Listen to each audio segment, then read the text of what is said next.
Ce programme vous est présenté par Be Proud, broadcast and events everywhere.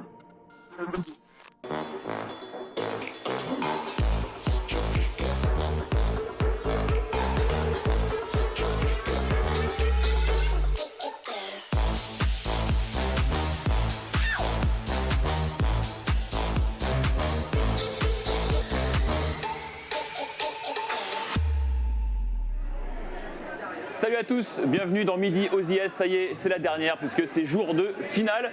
Une semaine qu'on a passée ensemble, qui a été marquée par le beau temps, la chaleur, un niveau de jeu exceptionnel. Et on va retrouver pour cette émission tout ce qu'on fait habituellement. Depuis lundi, bien sûr, des invités, des chroniques évidemment, du sport. Et le premier invité de ce samedi, c'est Lionel Ollinger. Bienvenue Lionel, vous êtes président de la Ligue Grand Est de tennis, vice-président de la Fédération française de tennis, en charge des grands événements type Roland-Garros.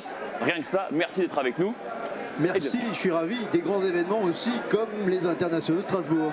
Bien évidemment, vous êtes ici comme un poisson dans l'eau. Là, depuis le début de la semaine, je demandais à nos invités s'ils aimaient le tennis.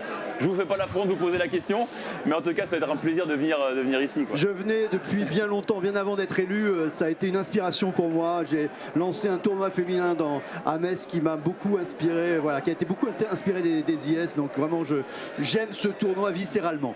Ah, très bien. C'est une bonne nouvelle, en tout cas peut-être aussi pour les prochaines années sur le soutien dont il peut aussi bénéficier. On va revenir dans un petit instant vers vous, mais comme d'hab, Mathieu, ta partie sportive, maintenant ça y est, on parlait hier de ce carré d'or pour les demi-finales, maintenant ça y est, c'est le jour. C'est la paire d'as. C'est la grande finale. Exactement, jour de finale, mais je suis un petit peu triste parce que je me suis fait poser un râteau hier soir, poser un lapin. Ben oui, j'attendais en finale, j'avais rendez-vous en finale aujourd'hui avec Océane Dodin, la française, mais regardez ces images, ça s'est malheureusement pas très bien passé pour la dernière française en lice avec sa tenue rose qui a été contrainte d'abandonner. C'était le dernier match, la deuxième demi-finale hier soir. Déception pour le public, la française qui s'est retirée à la fin du premier set, touchée aux abdominaux. C'est dommage parce que la française, toujours dans sa tenue rose, avait merveilleusement bien démarré cette demi-finale. En face, en bas de l'écran, Angelique Kerber, l'allemande, on ne répète pas son palmarès, ancienne numéro 1 mondial, vainqueur de Grand Chelem. Et Océane Dodin sur la lancée vraiment de sa superbe semaine strasbourgeoise. Elle a régalé, elle s'est régalée, elle nous a régalé avec son jeu, vous voyez, ultra offensif, fait de coups gagnants, de prises de risque, qui a fait merveille tout au long de cette semaine sur la terre battue strasbourgeoise. Elle mène 4-2, Kerber qui recolle 4-4, on part au tie-break. Et dans ces moments-là, peut-être que c'est aussi l'expérience quelque part de l'allemande, et c'est plus de 20 ans, 15 ans de carrière qui font la différence. Angelique Kerber qui va remporter ce tie-break. Et puis dans la foulée, cette on va dire petite fausse note, la française, intervention du médecin qui se dit touché, qui se retire du tournoi. Ça laisse un petit goût d'inachevé, forcément. C'est vrai qu'il y a Roland-Garros, forcément derrière ça joue peut-être un petit peu. On ne montrera pas l'idée que c'est dommage parce que comme on n'a quand même pas tous les jours quand on est à son classement au sein de Dodin de se projeter éventuellement sur une finale, même si effectivement Kerber avait remporté la première manche. En tout cas, elle se préserve. En tout cas, on l'espère qu'elle sera remise pour Roland-Garros où elle affrontera, ironie de l'histoire, une autre allemande, pas Kerber mais Andrea Petkovic. Andrea Petkovic, vainqueur du tournoi strasbourgeois. On connaît bien ici. Dans quelles sûr. Circonstances Andrea Petkovic avait gagné avec le retrait d'une française, Océane Dodin. L'histoire, paraît-il, même en sport, est un éternel recommencement. Mais après, c'est vrai que pour Océane, toute la semaine a été dure. Pour elle, physiquement, elle a beaucoup lutté, même si elle a gagné assez sèchement. Elle disait qu'elle souffrait beaucoup de la chaleur. Ouais. Peut-être qu'elle a s'y été un petit peu rattrapée. On l'avait vu très marqué, effectivement, par son huitième de finale notamment. Elle avait fait un véritable malaise sur le coup où elle était passée tout près de la correctionnelle. On lui souhaite évidemment de se requinquer et d'être très performante à Roland-Garros comme elle l'a été en début de semaine, parce que Petkovic aura du souci à se faire si elle joue comme elle a joué cette semaine. On a été ravis en tout cas de sa prestation sur le tournoi strasbourgeois. Angelique Kerber, donc l'allemande qualifiée. Il n'y a pas eu très souvent des allemandes ces dernières années en finale à Strasbourg. Elle sera opposée à cette jeune femme, Kania Juvan, une joueuse slovène, 81e joueuse mondiale. Pour être tout à fait honnête, on n'a pas trop fait gaffe qu'elle était là en début de tournoi. Il y a plein d'autres joueuses, on fait attention aux stars, aux françaises, à celles qu'on connaît et tout. Et puis elle a fait son chemin, et puis on s'est dit, ah tiens, on la remarque un petit peu, et puis, tiens, c'est une outsider, c'est une challenger, et aujourd'hui c'est tout simplement la révélation du tournoi. C'est une jeune joueuse slovène, 21 ans, qui fait son apparition à 81e joueuse mondiale seulement pour l'instant, mais elle a énormément de qualité. Vous voyez, pas un physique extrêmement impressionnant, pas un monstre de puissance, mais un jeu très très complet qui a fait merveille face à la favorite, pourtant la tête de série numéro 1, Karolina Pliskova, la tchèque, que vous voyez ici en haut de l'écran, qui avait la cuisse trappée, mais c'était déjà le cas en quart de finale, et qui a, vous l'avez vu, a pris 6-2 dans la première manche. On a eu une très très belle deuxième manche, un deuxième set très accroché. Les des jeunes femmes qui se sont rendues coup pour coup. On est à 5-5. Et puis en toute fin de match, la fraîcheur et la jeunesse peut-être de Kaja Juvan qui fait la différence et qui s'impose. On aura donc une finale entre deux extrêmes un petit peu. Mielke Kerber, l'allemande, vraiment l'expérience, ex-numéro 1 mondial, vainqueur de Grand Chelem, gros palmarès. Et puis Kaja Juvan qui fait le tournoi de sa vie, tout simplement, un petit peu comme Océane Denain quelque part. Un peu la révélation à 21 ans seulement. Il y a des habitudes à Strasbourg, de jeunes joueuses comme ça qui se sont projetées en finale. Et puis à Strasbourg, la vainqueur, parfois ça se termine bien. Barbora Krejcikova, la Tchèque qui avait gagné l'an dernier, a gagné Roland Garros dans la foulée. C'était arrivé il y a quelques années aussi avec Nicole Magdisova ou d'autres. Strasbourg est parfois un super tremplin pour Paris. Piédestal, exactement. Attends, je te coupe juste. Oliver, notre ingé son, est-ce qu'on a un souci, peut-être un petit souci de micro, c'est ça? On change de micro. Voilà, comme ça, je peux recommencer du début si vous voulez. Non, mais je crois qu'on t'a quand même entendu, mais d'un petit peu loin. La régie, c'est bon, vous me confirmez? Ok, c'est bon. C'est histoire qu'on soit un peu mieux sur la fin. Alors, on vient de dire que ça peut être un piédestal pour aller vers Roland Garros. Tu avais encore une image à nous montrer? Non, j'ai fait le tour. Parce que du coup, voilà, on se réajuste. L'importance de ce tournoi à l'échelle française, parce que bien sûr, tous les regards sont toujours tournés vers Roland Garros, mais vous, Lionel, comment vous situez ce tournoi de Strasbourg à l'échelle nationale et voire internationale? Alors d'abord, sur le plan international, Strasbourg est clairement une excellente préparation pour un tournoi comme Roland Garros. D'abord, il faut savoir que la terre battue est exactement la même que ce que l'on a au tournoi parisien. On a des préparateurs et des jardiniers qui sont formés par les meilleurs jardiniers que nous avons également sur les grands chelems. Donc c'est une formidable préparation. En effet, Krejcikova a gagné l'année dernière en simple, elle a gagné également en double après avoir joué Strasbourg. Donc c'est une formidable opportunité pour elle de découvrir la France, de découvrir la terre battue. Ensuite, sur le Grand Est, nous avons vraiment la chance d'avoir pas mal de tournois. Strasbourg est évidemment une locomotive déjà sur le plan du tennis féminin, d'abord parce que c'est le deuxième plus gros tournoi en France après Roland Garros. C'est aussi l'occasion pour nous de former des arbitres, c'est l'occasion pour nous de former des ramasseurs de balles, c'est l'occasion pour nous de récompenser des bénévoles, d'inviter des présidents de clubs, d'y organiser des réunions. J'étais ce matin avec le comité de direction de la Ligue Grand Est de tennis pour prendre des orientations sur notamment l'éco-responsabilité qui est un phénomène majeur et marqueur de cet événement. Et là on a l'exemple vraiment là à grande échelle. Évidemment, on connaît la sincérité et l'engagement de Denis Nejlen sur cette question, et il est pour nous un expert qui est indéniable sur ce sujet partout en France et sur l'ensemble des tournois que nous organisons. Un mot, vous avez parlé la Ligue Grand Est, on va revenir nous sur notre niveau un petit peu local, l'Alsace aussi. La dynamique tennis, elle est comment là en termes de licenciés, en termes d'engouement? Ça va très bien. Le tennis va très bien. Malheureusement, avec la Covid, il y a eu des sports qui ont chuté parce qu'ils ont été identifiés comme étant des sports à risque en termes de contact.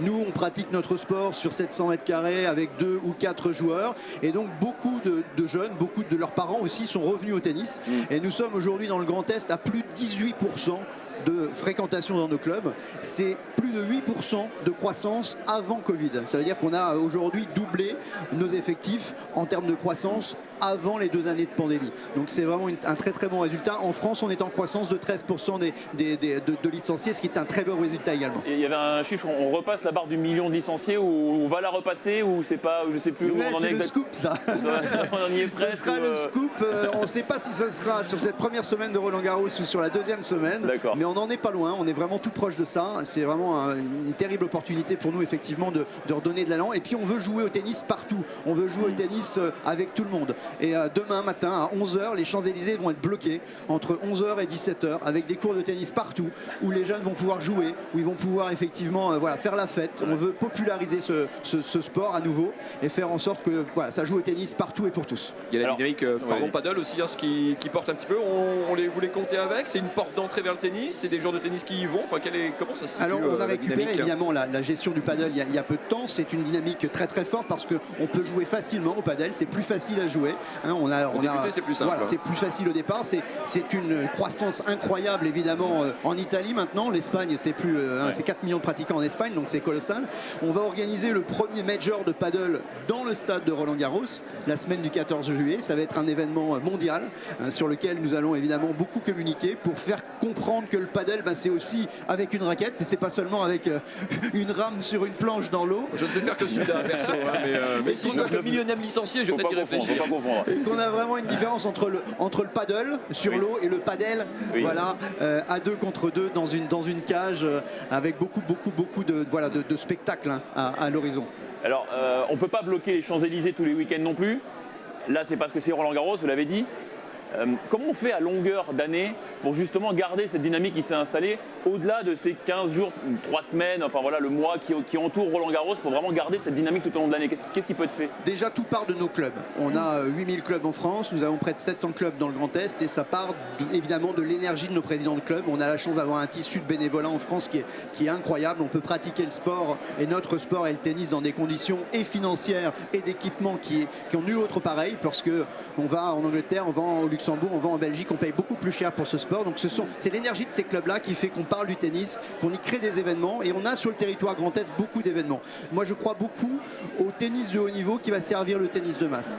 Les IS vont servir évidemment l'image du tennis féminin pendant des semaines et des semaines, voire des mois qui vont suivre l'événement. Pareil sur Roland-Garros, pareil sur Moselle Open à Metz ensuite, pareil sur le Challenger de Troyes. Donc on a cette chance d'avoir une densité d'événements et évidemment les deux événements phares que sont Moselle Open pour les garçons et ici évidemment les internationaux de Strasbourg. Alors on sait que toutes les disciplines ont besoin de moteurs, d'idoles pour la jeunesse. Aujourd'hui on va arriver dans un creux, puisque malheureusement Jo-Wilfried Tsonga, Gaël Monfils, alors lui il n'a pas annoncé sa retraite, mais Jo-Wilfried Tsonga oui, Gilles Simon oui, on aura encore un petit peu de Gaël Monfils, mais combien de temps on ne sait pas. Il y a un petit trou générationnel, même si c'est des garçons que j'adore comme Hugo Humbert par exemple, qui sont des super joueurs de tennis, mais pour l'instant ce ne sont pas des stars du tennis français. Comment on fait? Là aussi c'est compliqué, et chez les filles pareil, de la même façon.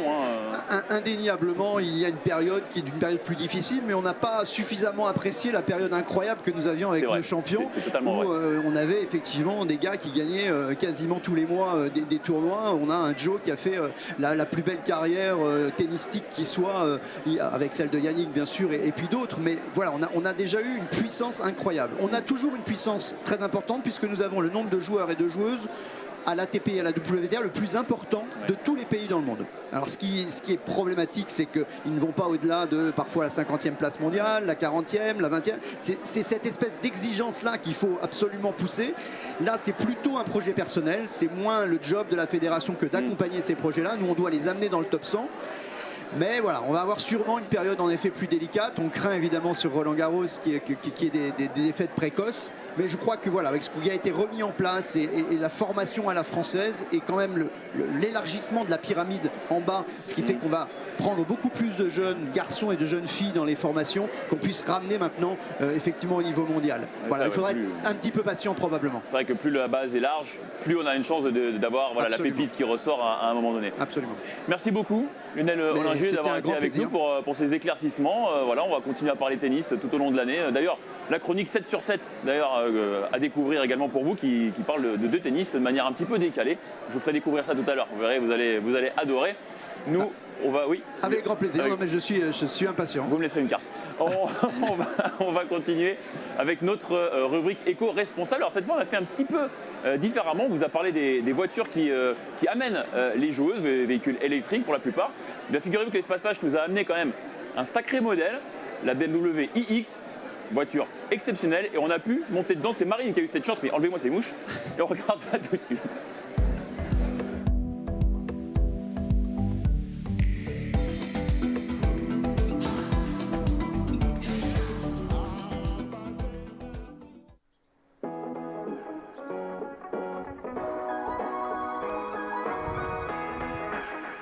Salut Yannick. Salut Marine.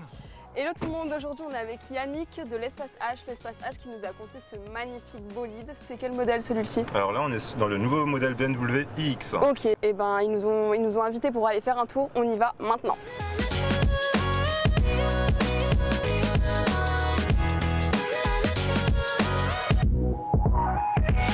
Est-ce que tu peux me donner quelques petites infos sur le véhicule qu'on est en train de conduire? Alors là on est sur le BMW iX40. Alors à savoir que c'est un nouveau modèle de la gamme qui est tout électrique, qui existe en 3 motorisations différentes.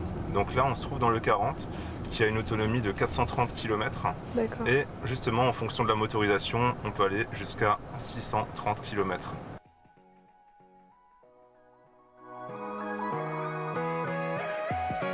Là, il n'y a rien de traditionnel. Il y a des dorures, il y a des diamants, on dirait que ça brille partout. C'est très épuré, donc on est sur le nouveau design BMW, donc c'est vraiment une volonté de la marque justement de faire ça. On a toutes les fonctionnalités qui sont disponibles dans le système OS 8. On peut les guider via la OA ou directement via l'écran. Via la OA, on a un système super intelligent qui va reconnaître ta voix en continu avec ton profil BMW ID et justement qui va réagir à tous tes ordres. Bonjour BMW. Mets-moi les sièges chauffants s'il te plaît. J'active le chauffage siège du conducteur. Waouh, trop C'est la classe. parfait. Tout à l'heure, tu m'as montré 2-3 fonctionnalités. Il y a grand toit ouvrant panoramique. J'ai vu qu'il changeait un peu de couleur. C'est normal ou? Exactement. Alors en fait, comme tu peux le voir là, le toit il est transparent. Donc là, juste en un clic, justement, je vais le rendre opaque. Regarde. Ah ouais, ça permet de laisser moins passer le soleil. Et à un moment, je peux l'essayer ou? Bah écoute, tu sais quoi? On va se garer, je vais te donner les clés. Oh, trop bien! Merci!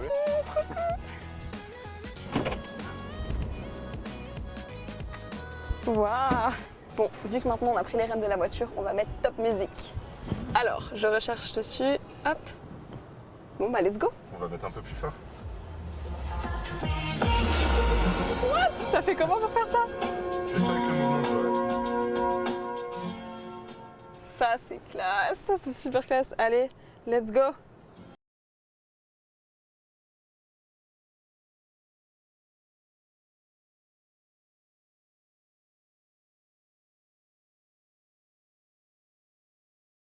Une marque qui est vraiment investie dans l'éco-responsabilité. Alors totalement. Donc là par exemple, l'IX, c'est un véhicule qui est à 95% recyclable à la fin de sa vie. D'accord, ah oui, donc ça correspond vraiment avec l'état d'esprit du tournoi, quoi. Exactement. Par exemple, ce véhicule également, si on peut parler de ça, on a les tapis de sol qui sont en filet de pêche recyclé. On a également justement tout l'aspect cuir qui est en feuilles d'olivier. L'Espace H, il est investi dans le cadre des IS. Quelle est votre collaboration au sein des IS? En fait, ça fait 12 ans qu'on est partenaire des IS. On met à disposition une flotte de 14 véhicules, majoritairement électriques et hybrides. Et justement, par rapport à l'aspect éco-responsable du tournoi, on est complètement dedans. En 2035, l'objectif, ce sera d'avoir un véhicule 100% recyclé et 100% recyclable. Ça, c'est un beau mantra, ça. En tout cas, elle se conduit super bien. C'est incroyable pour moi de conduire ce genre de voiture. Ça va, t'apprécies la conduite? C'est incroyable.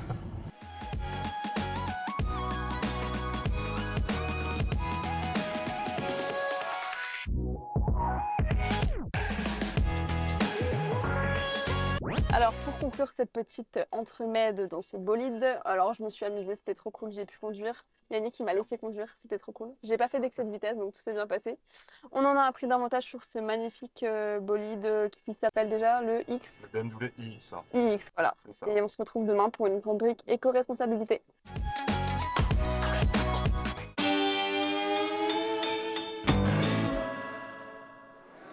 Ah, je sens que Marine était toute chamboulée par le test de cette voiture parce que non, demain, non, on ne se retrouvera pas demain pour la rubrique, à moins qu'on continue à Roland-Garros, mais c'était pas prévu. Il faudra qu'on voit avec Lionel Ollinger peut-être pour l'année prochaine, allez savoir. Bon, en tout cas, merci Marine. Toute la semaine, on la retrouve dans pas longtemps pour les défis du jour.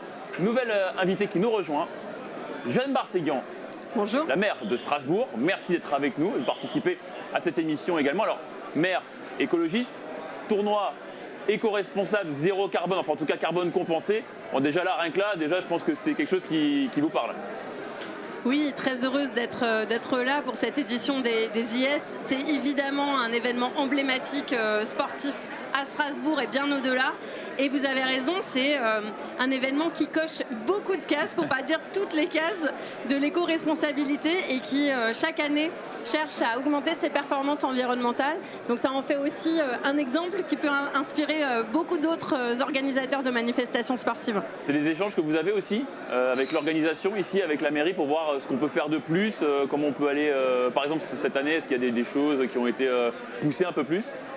L'enjeu de ces 2 dernières années, c'est notamment la neutralité carbone, ce qui n'est pas évident.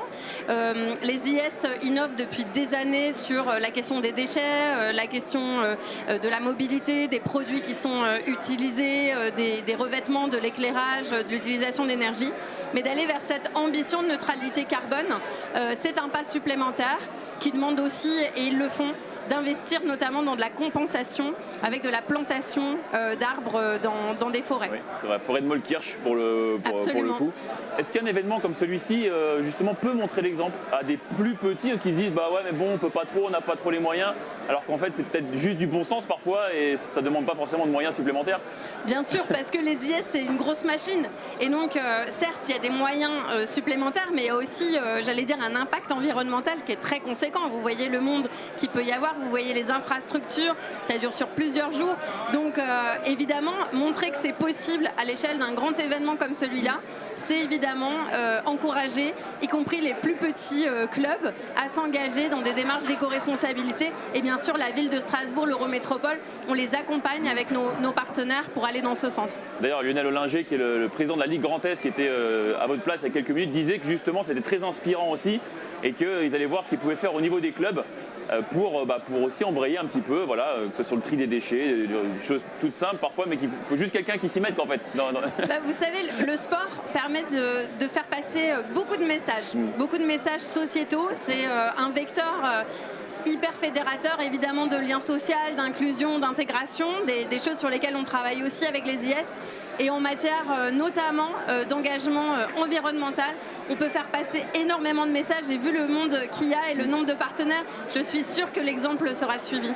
Alors autre chose qui vous tient à cœur aussi, c'est que c'est un tournoi féminin. Là, le sport féminin vraiment est mis à l'honneur pendant toute cette semaine. Et ça a de l'impact aussi, je pense. C'est indispensable, c'est un axe très fort de la politique sportive que nous portons à la ville de Strasbourg et à l'Eurométropole. Pourquoi ? Parce qu'on considère que le sport, c'est aussi un vecteur d'émancipation très fort. C'est de montrer qu'on est capable de se dépasser. Vous savez que les femmes n'ont pas toujours été très bien loties, y compris en termes d'accès à certaines activités sportives ou olympiques. Elles ont dû se battre, ça fait un siècle qu'elles se battent pour obtenir le droit d'être présentes dans toutes les pratiques sportives, notamment aux Jeux Olympiques. La parité a été actée et est maintenant obligatoire depuis 2020. Donc autant vous dire que jusque-là, c'était un peu le Moyen-Âge. Donc évidemment, tous les événements qui vont dans le sens d'encourager la promotion du sport féminin, de donner envie aux toutes petites filles, aux jeunes filles, aux femmes adultes d'y aller, de pratiquer le sport qui leur plaît et au niveau qui leur plaît. Je crois que c'est un des messages aussi de cette manifestation. On en profite pour saluer aussi toutes les équipes de l'Arenem Trüschersheim Handball qui font un travail formidable aussi. On avait le Krieg, le club de rugby d'Ilkirch, qui était aussi avec nous, qui fait aussi un travail formidable auprès des petites filles pour les amener vers le sport. Le Racing avec sa section féminine qui est en train de se structurer. Donc là vraiment, sur le territoire, on a là un sport féminin qui devient quand même, qui s'émancipe complètement là. Oui, qu'on pousse. On pourrait citer le hand aussi. On a accueilli l'Euro de basket féminin l'année dernière. Enfin, le sport féminin, ça booste à Strasbourg. On s'en réjouit. On a aussi des actions alors qui peuvent paraître moins visibles, mais qui sont très fortes en termes de messages. La ville porte une action qui s'appelle Sport Solidarité pour les réfugiés, et où on a permis notamment à des femmes migrantes de pouvoir apprendre à faire du vélo, de pouvoir apprendre à nager. Et mine de rien, vous ne vous rendez pas compte ce que ça représente quand on arrive dans un pays, qu'on n'a pas forcément tous les codes et qu'on a ce magnifique vecteur de lien social pour s'intégrer, pour rencontrer du monde, mais aussi tout simplement pour se sentir plus libre, pour pouvoir se dépasser soi-même, pour pouvoir se déplacer. Donc ça a des résultats absolument formidables et ça montre la puissance du sport. Je pratique du sport depuis très longtemps à mon niveau amateur et c'est vrai que le sport casse énormément de barrières. Il n'y a plus de métier. Voilà, on n'est pas journaliste ou banquier ou cariste ou quoi que ce soit. On se retrouve juste autour d'une même passion, d'un même sport, d'une même pratique. C'est ça qui est assez exceptionnel, quoi. C'est vrai, il y a un enjeu malgré tout en termes d'accès, en termes de revenus, à pouvoir le permettre pour tous et toutes. Donc ça, on y travaille aussi. On a revu nos critères d'accès aux licences sportives pour permettre à encore plus d'enfants d'en bénéficier, de pouvoir accéder, quels que soient les revenus des parents. Ça ne doit pas être un frein à la pratique sportive. Bon, dernière question. Effectivement, vous êtes partenaire financier, hein, vous soutenez bien sûr ce tournoi, mais vous ne mettez pas dans la ligne dépenses brute, c'est un investissement, parce que bien sûr il y a des retombées, que ce soit économique ou en termes d'image. Il y a évidemment des retombées économiques. Les IS, c'est aussi une grande rencontre économique et partenariale. On le voit par la diversité des acteurs là qui sont présents, notamment du monde économique. C'est le rayonnement de Strasbourg, régional, national, international, bien évidemment. Et puis, ce sont aussi, ça nous permet, vous l'avez dit, c'est un investissement pour l'avenir. Ça nous permet de montrer, notamment en matière d'éco-responsabilité, ce qui est possible. Ça nous permet aussi de donner accès aux IS à des publics qui peuvent en être un peu éloignés. Donc, on a aussi ce partenariat-là avec les organisateurs pour permettre justement à des personnes réfugiées, à des publics plus vulnérables qui ne seraient pas forcément venus spontanément ou qui n'auraient pas forcément les moyens de le faire, d'être présents également. Et ça rajoute une ambiance encore un petit peu différente. Merci beaucoup, Jeanne Barseguian, d'être venue sur le plateau de midi aux IS. Vous allez pouvoir retourner vers le bar, tout simplement. Voilà. Consommer ce que vous voulez, mais toujours avec modération. Alors, cette semaine, on a essayé d'avoir Diane Paris sur ce plateau. Ça n'a pas collé malheureusement au niveau des horaires, puisque nous sommes en direct, vous le savez, dans cette émission. Mais en revanche, on a réussi à la mettre dans une des voitures de l'Espaçage pour une auto-interview. Regardez.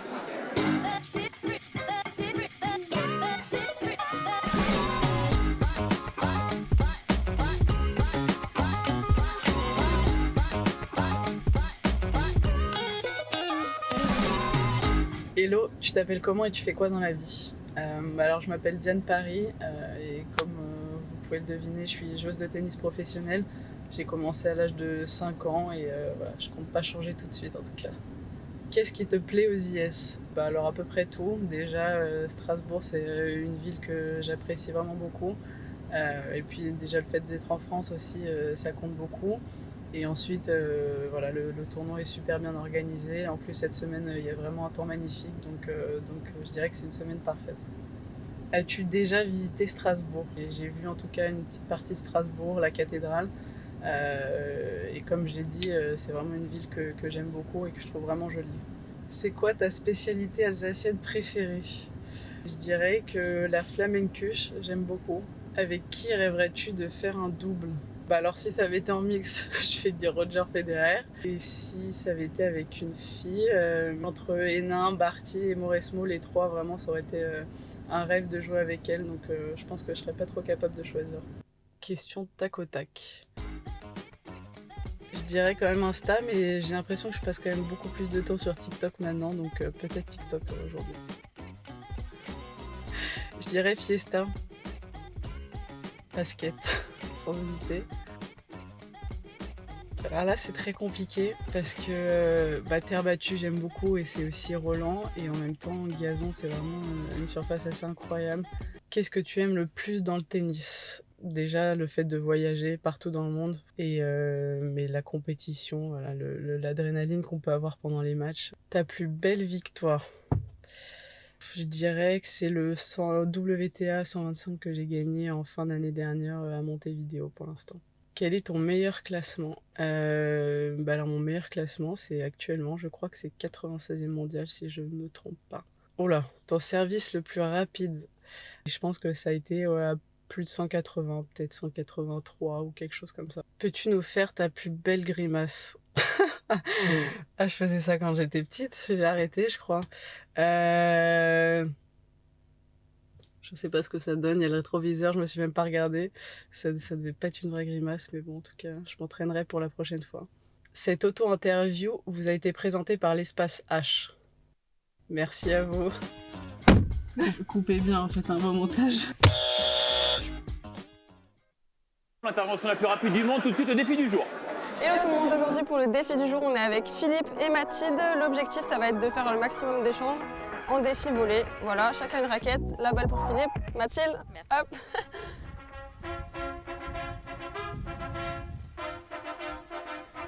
Quand vous êtes prêts, let's go.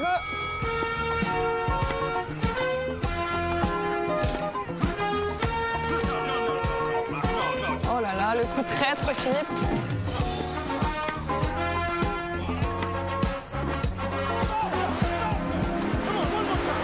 On est à 20, 22, 24, 26, 27, 28, 29, 30, 31, 32, 33, 34, 35, 36.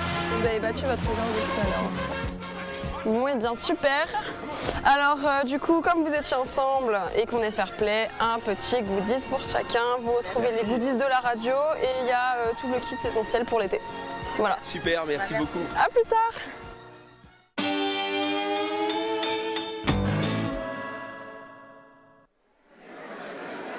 Voilà pour le défi. Alors Denis Nejden nous a rejoint pour faire un petit peu le bilan. Mais alors Denis, juste avant qu'on parle ensemble, est-ce que tu sais quelle est la nationalité qui a le plus gagné les IS? Je n'en ai aucune idée. Eh bah tu sais quoi, on va regarder la chronique de Christophe Schnepp et on aura la réponse. Regarde. Bonjour, en 36 éditions, les Internationaux de Strasbourg ont vu passer 1100 joueuses, ne serait-ce que sur le tableau de simple. On n'a pas eu le temps de compter les qualifications parce que les archives sont un petit peu mystérieuses parfois. Et quand on observe les nations qui sont les plus représentées au palmarès final, eh ben c'est l'Italie qui sort en tête avec 5 victoires. Alors c'est sûr que le triplé de Silvia Farina Elia a beaucoup aidé en 2001, 2002, 2003, 3 fois de suite, on en a un peu parlé précédemment, personne n'a fait mieux. Il y a aussi la victoire de Francesca Schiavone en 2012 et Sandra Cecchini en 1988 à la deuxième édition du tournoi. On trouve ensuite les États-Unis avec 4 succès et la République tchèque également avec 4 succès. Les Américaines, c'était Marie-Jo Fernandez 1994, il y a eu Lindsay Davenport 95-96 et Jennifer Capriati 1999. Pour les Tchèques, Jana Novotná 1989, Radka Zrubakova 1991, Nicole Vajdisova 2006 et Barbora Krejcikova l'année dernière. La France n'est pas très loin. 3 victoires, Aravan Rezaï en 2009, Alizé Corny 2013 et Caroline Garcia en 2016. L'Espagne, 3 victoires aussi, c'est facile. Un triplé d'Annabelle Medina Garrigues, 2005, 2007, 2008. Après, l'Allemagne, l'Australie, la Russie et l'Ukraine, 2 victoires. Et on trouve le Canada, l'Argentine, l'Autriche, le Japon, la Roumanie, la Croatie, le Luxembourg et Porto Rico avec 1 victoire chacun.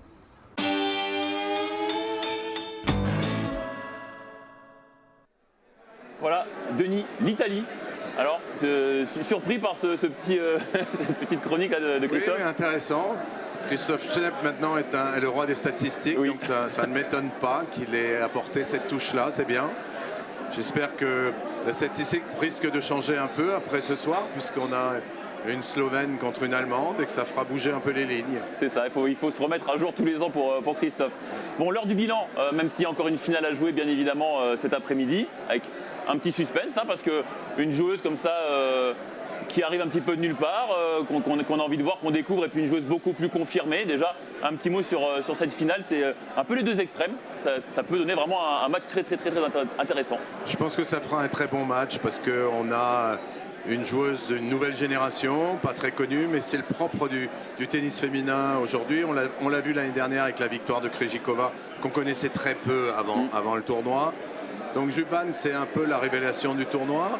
Elle joue contre une grande star affirmée du tennis mondial, Angelique Kerber, qui a gagné des grands chelems, qui a été numéro 1 mondial, mais qui est quand même à un âge où on n'a peut-être plus la même qualité, la même fraîcheur physique pour affronter ce genre de challenge. Mais elle aura pour elle quand même l'expérience. Elle a joué des dizaines de finales de grands tournois et ça compte toujours. Ça compte toujours au moment, bien sûr, décisif. Alors, le bilan de cette semaine, est-ce que tu es satisfait de ce que tu as vu, que ce soit au niveau de la billetterie, de la fréquentation de ce salon? Comment tu juges cette 36e édition? Je suis très content d'Alsace 20, de Top Music, des dernières nouvelles d'Alsace. Ça, c'est déjà très bien. Non, plus sérieusement, bien sûr qu'on a eu une météo extrêmement favorable. Je dirais même si, en étant très précis, parfois un peu trop chaude. Presque trop, ouais. Mais on ne va pas se plaindre. Donc tout ça favorise le jeu, favorise le beau jeu, favorise ces grands matchs qu'on a eus quand le soleil décline entre 6h et 20h30, entre 18h et 20h30. On a eu des très belles rencontres. Non, je suis satisfait, le public a répondu. C'était une inquiétude, puisque après 2 années de grandes difficultés, avec des restrictions de jauge et presque fermées pendant une année, eh bien on voit que le public revient, que nos partenaires reviennent, que ça reste et ça redevient un lieu d'échange et de convivialité. Voilà, donc déjà très envie d'être à l'année prochaine, c'est ça, pour retrouver un petit peu cet univers. Qu'est-ce qu'il faudra changer? Quelles sont les petites choses que tu as vues, que tu te dis, bah tiens, là on pourrait faire encore mieux l'année prochaine? Écoutez, j'ai vu plein de petites choses, donc, mais c'est pas l'heure du bilan. Le bilan, ça commence la semaine prochaine avec Jérôme Fechter, Christophe Schalk, toute notre équipe. Et on a déjà certaines idées. On va vérifier si on peut les mettre en place, si elles sont applicables. Mais bien sûr, notre intention, c'est d'aller vers d'ouvrir peut-être encore à plus de monde, mais dans des conditions peut-être encore en amélioration de confort. C'est ce qu'on veut absolument apporter. En tout cas, cette édition t'a confirmé que maintenant les IS sont bel et bien un tournoi important, installé et qui compte même sur le circuit international. Oui, c'est vrai que la réputation de l'événement est de plus en plus forte sur le circuit international. On avait l'ambition d'en faire un des 5 meilleurs joueurs, un des 5 plus grands tournois dans notre catégorie, des 250. Aujourd'hui, on y est sans problème. Notre ambition, c'est d'être le numéro 1 dans les 2 ans. On a tout pour y arriver, mais c'est encore beaucoup de boulot. Mais on n'a pas peur de travailler, vous inquiétez pas, on va faire un grand tournoi. Je sais que derrière, il y a une équipe formidable qui bosse très très bien. Si tu as besoin d'un coup de main, n'hésite pas. Je peux aussi aider à un moment donné. Merci beaucoup, je suis pas très bricoleur, mais je peux avoir des idées. Voilà. Si jamais, n'hésite pas. Merci. Merci beaucoup, Denis, d'être passé nous voir pour ce petit bilan de la semaine. On a hâte de voir cette finale. Et puis nous, on va regarder une nouvelle auto-interview. C'est avec quelqu'un que je connais bien. C'est ma chère collègue Estelle. Et vous allez voir, ça, c'est un épisode à ne pas manquer. Regardez.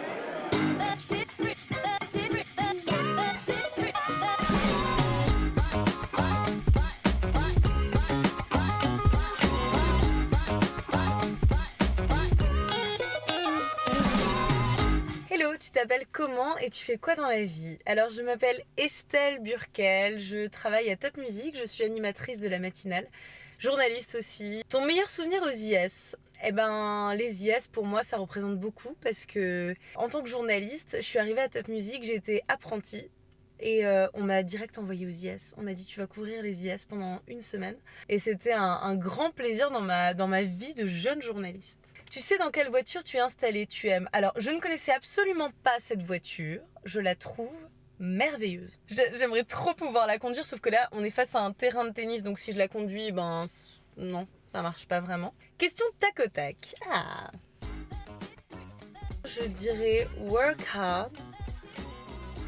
J'aurais dit fiesta tout au long de ma vie. Depuis que j'ai un fils et que je suis une jeune maman, je dirais siesta. Clairement rock. Rock et rock. On adore les Estelle Challenge sur Top Music. Raconte-nous ton préféré. Je suis arrivée habillée en maillot de bain. Et je suis arrivée dans le magasin comme ça. Bonjour, vous avez des spas? Voilà, je vais les tester. Et à la Michael Youn. Et franchement, ça j'adore. En fait, tous les challenges, je suis fan. Quel est l'artiste le plus sympa que tu aies rencontré? Matt Pokora et Soprano. Est-ce qu'on te reconnaît dans la rue? On te dit quoi? Oui, en ce moment, on me reconnaît dans la rue. Grâce au challenge. Estelle, c'est toi des Estelle Challenge? Oui, merci de me reconnaître parce qu'en fait je trouve ça trop sympa qu'on me reconnaisse. Peux-tu ambiancer la I4 comme tu l'as fait au Zénith? Est-ce que vous êtes chaud les I4 ce soir? Wouh! Allez, on s'ambiance, on se déchaîne. Non, j'ai pas du tout fait ça au Zénith, mais là ça passait bien, non? Quelle est ta réaction lorsque ton numéro est apparu sur l'écran du Zénith au dernier Top Music Live? J'ai halluciné. Chaque chiffre après l'autre comme ça, j'ai l'impression, je me dis non, à la fin ils vont mettre un autre chiffre. En fait non, j'ai vraiment eu mon numéro de téléphone diffusé. Combien de SMS as-tu reçu après la diffusion de ton numéro au Top Music Live? Franchement, je pense qu'il y a eu 1250, un truc comme ça. J'ai essayé de répondre vraiment à tout le monde. Est-ce que tu l'as changé depuis? Mon numéro? Non, je l'ai gardé. Tu peux nous parler de ton groupe Red Light Dreams? Avec grand plaisir. Alors Red Light Dreams, c'est un groupe de musique que j'ai depuis 2008. À la base, on faisait beaucoup de rock, vraiment rock pop. Maintenant, on est plus dans la pop électro, pop. Et j'aime trop ce groupe parce que c'est nos compositions, c'est notre musique, c'est vraiment ce qu'on veut dire. Tu nous chantes votre dernier titre. Alors, en exclu, pour vous. Won't you play with me all night? I am ready, won't you last your time? In the last that you asked me how, I said yes to going out all night. Oh, I didn't mean falling down. Come on! Cette auto-interview vous a été présentée par l'Espace H. Ciao! J'ai trop envie de faire ça! la sacrée Estelle qui gagne à être connue et pas seulement pour ses challenges. Estelle, je t'embrasse et encore bravo pour tout ce que tu fais. On termine cette émission avec une question que finalement tout le monde se pose dans le tennis.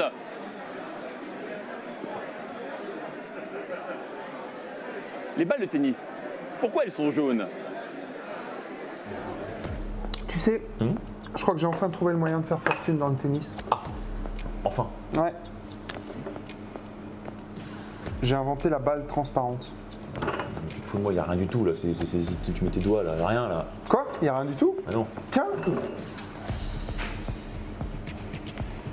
Ah oui, il y a une balle. Ah oui, il y a une balle.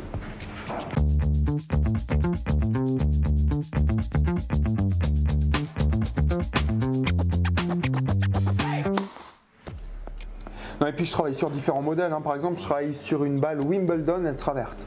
Ça peut pas marcher ça. Le gazon, c'est quelle couleur? Bah vert. Tout là. Oui, bah oui. Vert sur vert, comment les joueurs ils différencient la couleur? Ah oui. Non mais écoute, c'est pas pour faire joli. Une balle lancée à 200 km/h en ligne droite, si elle n'est pas jaune pétante, tu ne la vois pas, c'est génétique, c'est dans l'œil, c'est comme ça. Ouais, mais je suis désolé, parce qu'au ping-pong, la balle elle est encore plus petite, elle est blanche et on la voit quand même. Oui, mais ça c'est parce que les tables sont vertes. Ah oui, ok. Donc pour que mon modèle Wimbledon soit utilisé à Wimbledon, il faut qu'il fasse du gazon blanc. Et bleu pétant. Ça marche pas. Et rouge. Ah mais ça marche pas non plus. Et guimauve. Mais guimauve, mais écoute. Au début, ils se sont tous réunis, l'audiovisuel, la RTBF, la NBC, la M&M's, tout ce que tu veux, ils ont tous regardé, ils ont fait avec des petits codes couleurs comme ça, ils ont dit pour l'œil, pour la télé, c'est le jaune, c'est comme ça. Tu vas pas réinventer l'audiovisuel du jour au lendemain parce que tu veux faire des balles blanches sur un terrain bleu. Mais comment je vends mes trucs, moi? Non, j'ai repensé à ce que tu m'as dit la dernière fois et t'as raison, je vais laisser tomber les couleurs, la fédé est pas prête. Oui, ça doit être ça. J'ai une autre idée à la place. Ah. Le tuning de balle. Je l'ai appelé la Jeu 7 et Fast and Furious. Avec le béquet, ça fait des services à 300 km/h, mon gars. Le coef de pénétration dans l'air, ce truc, c'est Max Verstappen. Alors ça, c'est complètement con.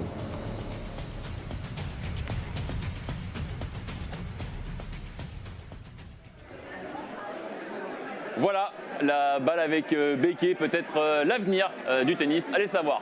Ben voilà, c'est terminé, Midi OCS c'est fini, alors je veux pas qu'on termine comme ça, j'aimerais que, pourquoi pas, on fasse venir un petit peu tous celles et ceux qui ont contribué à l'émission. Marine, viens par ici Marine, voilà, qui a travaillé en coulisses, qui a fait les petits défis, viens t'asseoir. On a Brian également, viens Brian qui était notre caméraman de choc.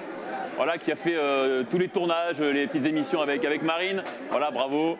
On a Oliver, oui, parce qu'on a travaillé avec une équipe d'Américains. Voilà. Marine, Brian, Oliver. Est-ce que Quentin, éventuellement, Quentin. Ah, Quentin, bravo. À la réal derrière avec voilà, les équipes de Biprod. Je voulais quand même que vous voyiez un petit peu ces visages-là aussi pour terminer cette émission, puisqu'ils ont grandement contribué à ce que tout se passe bien. Voilà. Cœur avec les mains. Et puis on se retrouve l'année prochaine pour une nouvelle émission, peut-être sans doute dans un autre cadre. On va voir comment on améliore encore ça en tout cas. Merci, bravo. Merci, bravo. Merci, bravo. Allez, bon week-end à tous et maintenant nous on va aller voir la finale. Ciao.